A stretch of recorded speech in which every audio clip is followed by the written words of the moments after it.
we moved out of the city into our new house. And I remember how I used to stand staring out across the fields, waiting for spring to come. Jim used to tease me. He'd say, "If it arrives while I'm at the office, be sure and phone me, darling." But actually, he was just as impatient for winter to end as I was. Because now, as soon as the snow melted, for the very first time, we were going to have a garden of our own. And what a garden. I could see it already in my mind's eye. Spirea? Cool white lilies? Tall tulips nodding in the sun.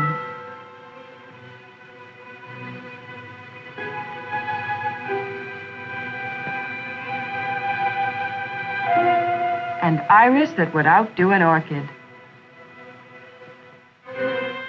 Spring must have arrived while I stood there dreaming. All of a sudden, everywhere you looked, buds began to swell and burst open.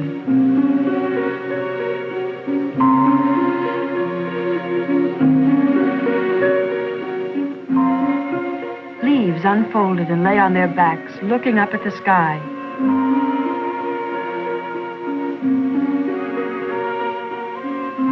Every wind carried the smell of damp earth and the wet bark of trees drenched by soft spring rain. Now came the moment we'd waited for so long. Out we went, gay as larks, wearing what the well-dressed gardener should wear, and trying not to look self-conscious in our new roles. Ah, what bright new tools, and what bright shining hopes we had.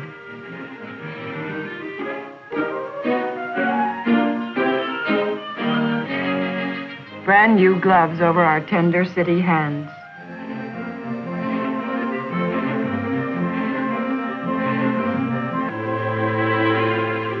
The first trowelful of earth was like a ceremony, a solemn dedication. This was our earth, our very own, more wonderful than any other soil. Miraculous in the hand, our land.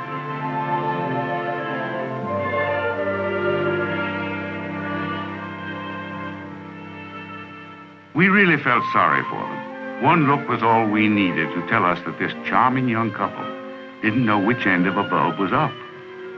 Thought we'd be good neighbors. Tell them what they're up against.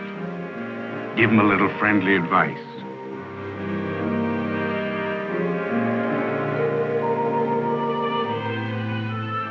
I broke the bad news gently. Folks, I said, you've got about the worst soil of anybody this side of the Mississippi. It's so full of clay you could make bricks out of it. And I ought to know. I watched those bulldozers scrape it up when your house was built. Then I tried to explain why plants have such a hard time in clay or problem soil. If you could look below the surface, you'd see that the particles of clay lie overlapping each other. When water strikes them, the particles begin to absorb it as fast as they can.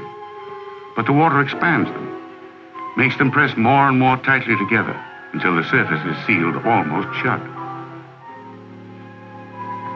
The water has a hard time getting down, and the seedlings can't come up. When the water evaporates under the heat of the sun, the particles shrink back to their original size, and the shrinking causes cracks in the soil. Water is lost even more quickly, and the surface becomes caked and dry. If you cultivate soil like this, it doesn't solve the problem. Cultivation will break up any soil into tiny aggregates and make the soil fine and porous. But when the water strikes these clay aggregates, they disintegrate. They revert to their original structure, and the trouble begins all over again. So that's what your plants are up against, I told them, bad soil structure. Well, sir, the young lady got a funny little hurt look on her face, and her voice quavered. Thanks very much, she said, but I think it's just lovely soil. And off she went.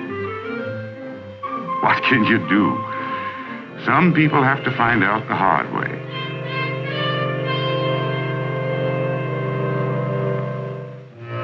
We were defiant now. We were going to show our good neighbors, the Harringtons, that our soil was as good as theirs any day. What if it was sort of sticky and hard to spade up? You can't have a garden without hard work. And Jim never let out a whimper. He was game right up to the last blister.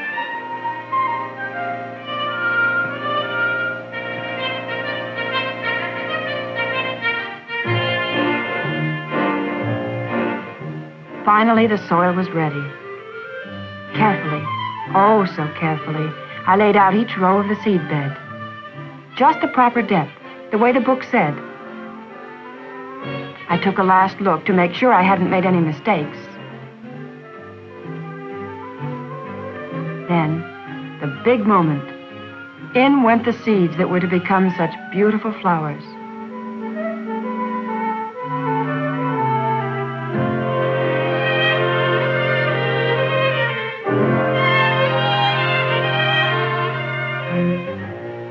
Meanwhile, in spite of our nosy neighbors, Jim was having a wonderful time taking plants out of pots and putting them into the ground. He had never done anything like this before, and he was amazed to find out how good he was at it.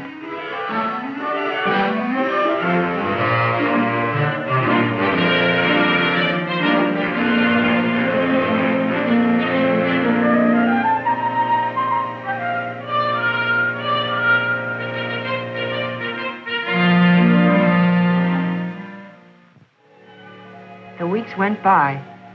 Never had there been such a perfect spring. Flowers by the million blooming everywhere, except in our own garden. Even our most promising plants had turned brown and sickly. Still, we did have one prize bloom, a lovely, lonely, brave little dahlia that we'd grown from seed. And as though nature resented even this small victory, up came a storm.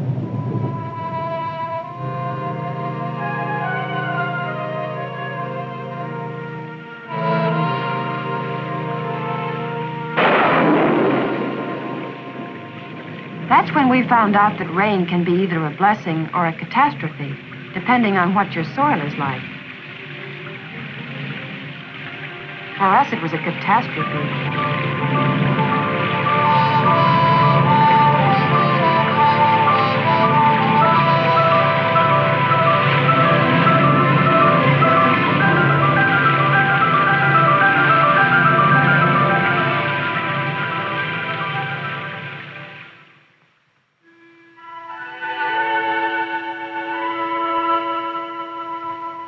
When the storm finally stopped, we went out to see what the damage was.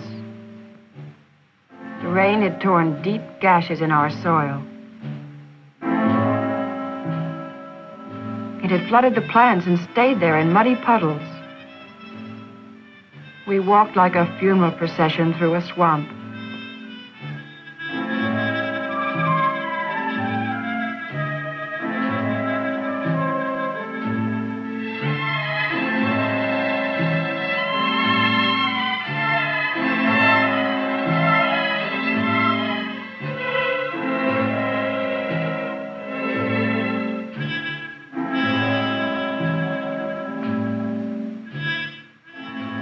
The final blow was the dahlia.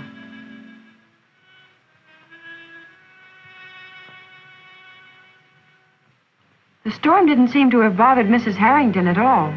She was out picking flowers.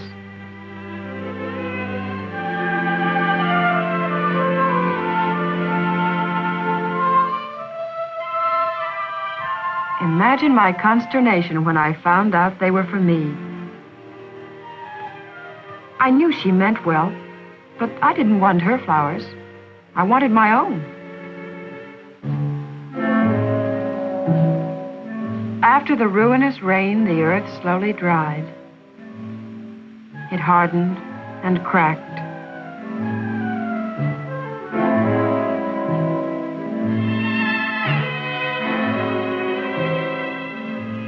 By now, we were completely disheartened. It was obvious that we just couldn't grow anything at all, while our neighbors could have beanstalks right up to heaven if they wanted.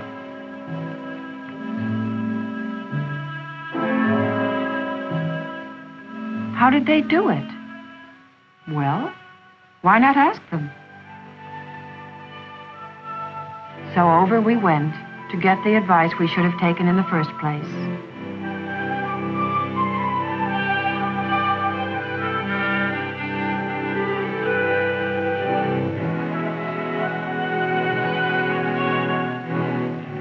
Well, up they came, sort of right around the ears, and told us their tale of woe.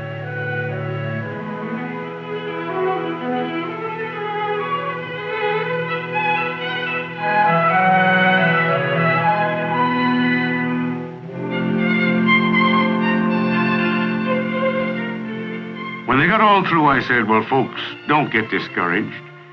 It takes a lot of things to make a garden grow, and one of the most important is the physical structure of the soil itself. Here's something you ought to try, a new chemical soil conditioner called Krillium, made by Monsanto. It'll really do a job on that miserable soil of yours. I wish we'd had it 10 years ago when we first started our garden. It would have saved us a lot of time and a lot of headaches. Let me show you how simply it works.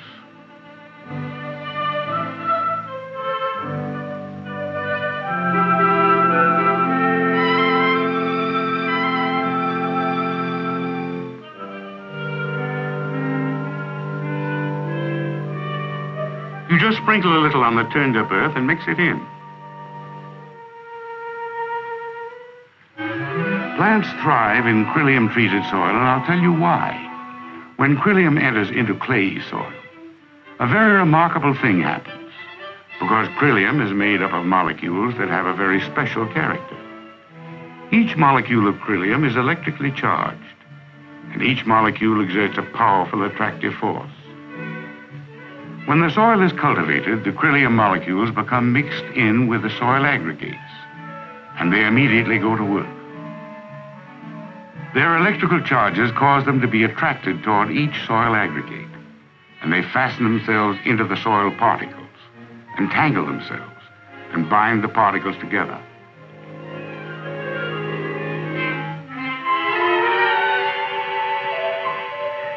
This action goes on all through the soil, and the small aggregates join together to make larger ones.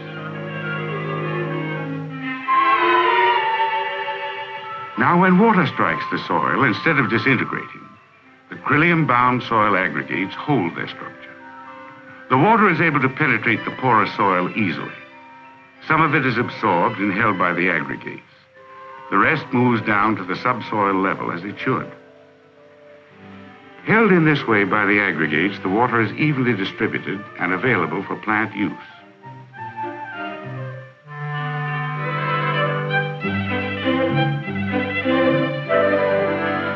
Because the Krillium-treated aggregates lie loosely against each other instead of caking together, fresh air can move down between them, furnishing oxygen, and the carbon dioxide has a chance to escape. The soil is able to breathe.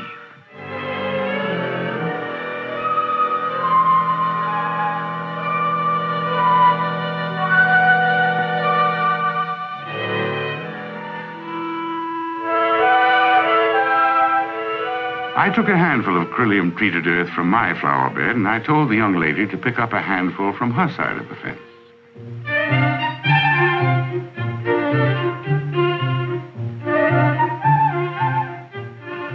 Now watch what happens when we water these two samples, I said. The Krillium-treated soil stays crumbly and porous. Even when I squeeze it, the aggregates don't disintegrate. Your soil turns to sticky clay mud.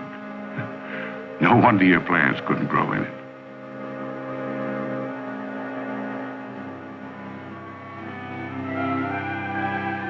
It wasn't too late to start all over again, and this time we were going to do it right.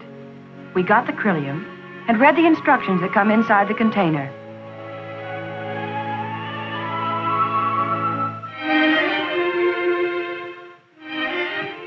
We waited until the soil was neither too wet nor too dry, and then we laid out our flower bed and spaded the earth to a depth of about 6 inches.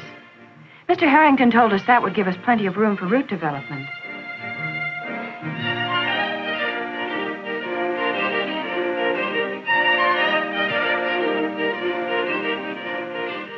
We We sprinkled on the Krillium. Not much, just dusting it on evenly and lightly, using the proper amount for the size of the seedbed. Next step, we turned the Krillium under, mixing it well down into the soil. Mr. Harrington was careful to explain that Krillium is not a fertilizer, it's purely a soil conditioner. You have to put in whatever else your soil needs in the way of enrichment.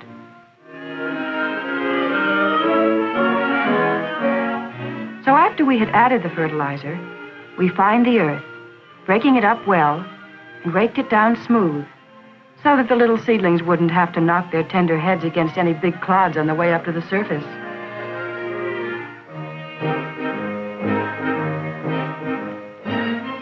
And now it was ready for planting. I put in lilies, because after all our disappointments, I really did want something proud and spectacular to make up for it.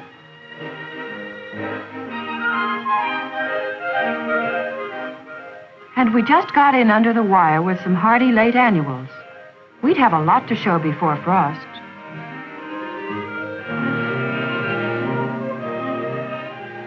We water the seed bed lightly to start the Krillium working. After a few hours, we'd water it thoroughly again. Jim made a little experiment. He turned the hose on the untreated soil, and it slaked right down into mud. Now that I knew a little bit about it, I was appalled to think how many beautiful flowers we had condemned to death in that clayey soil before we knew about Krillium. The treated soil stayed crumbly and porous, and we knew it was that way right down to the bottom of the bed.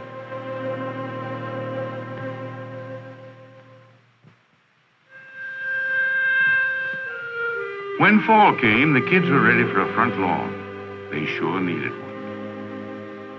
They'd never put in a lawn before, and they had some misgivings.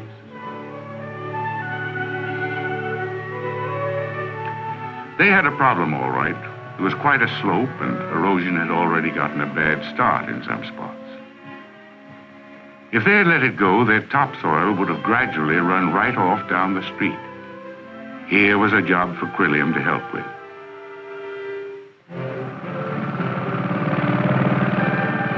It was too big a stretch to work by hand, so I advised them to use a rotary tiller. The soil was stony and hard-packed, but it wasn't long before they had it broken up well.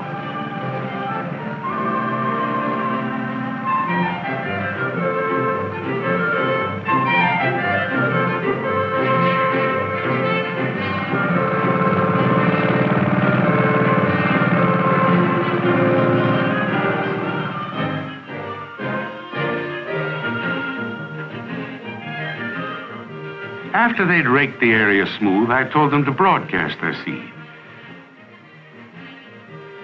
And I showed them how to cross-sow the seed, so they could be sure it was evenly distributed.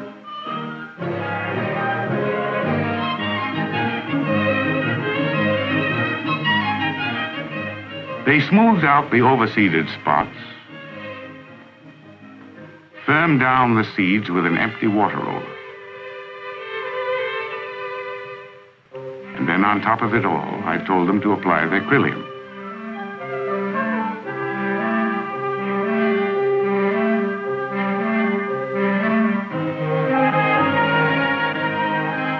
This surface application is wonderful for lawns, particularly for slopes where there's danger of topsoil washing away. When Krillium is sprinkled and left on the surface this way, it forms a film which doesn't prevent the absorption of water, but ties the surface particles of soil together so that the rain will not carry them off.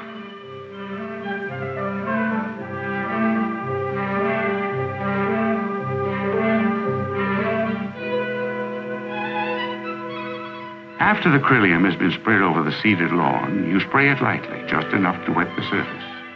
This activates the Krillium.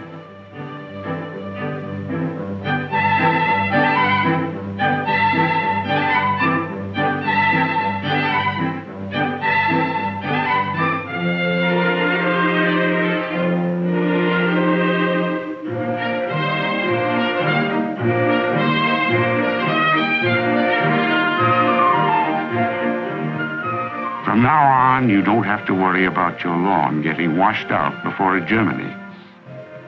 You're all set. Mr. Harrington showed us another way to use Krillium for planting shrubs and such. First, have your husband dig a fine, deep hole. The exercise will keep him in good condition along with the soil. Check moisture content of soil. See instructions. Mix proper amount of Krillium into soil. Knead well.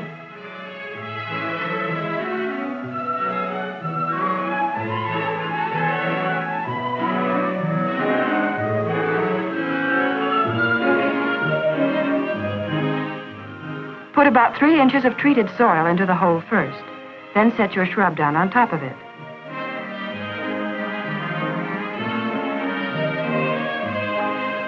Fill part way with treated soil.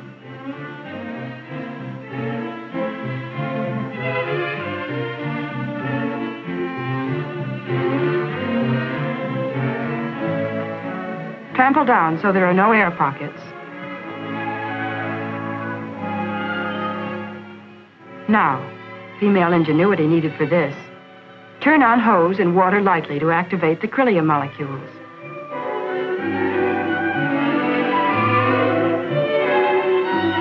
Have husband put in more soil.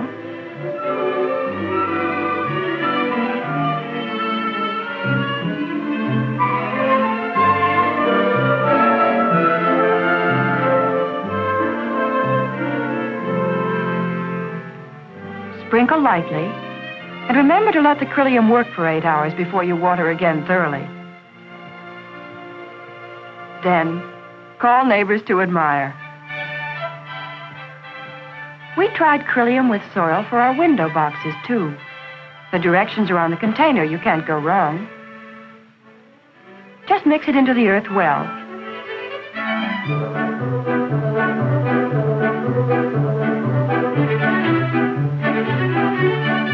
Put in your seeds.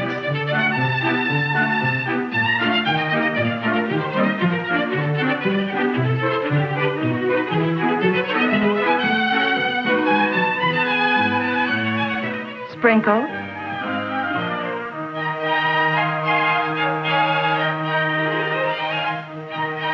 And put the box in the window.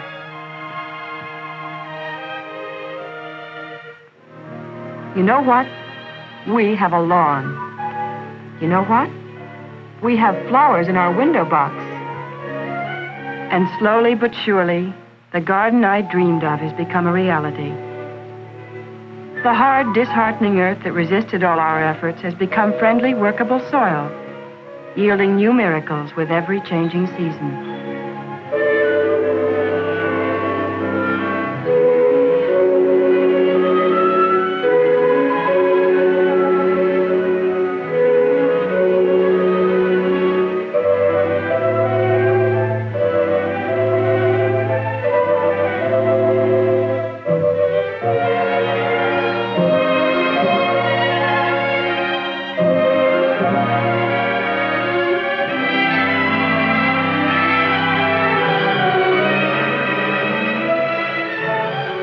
After year, our garden grows more beautiful.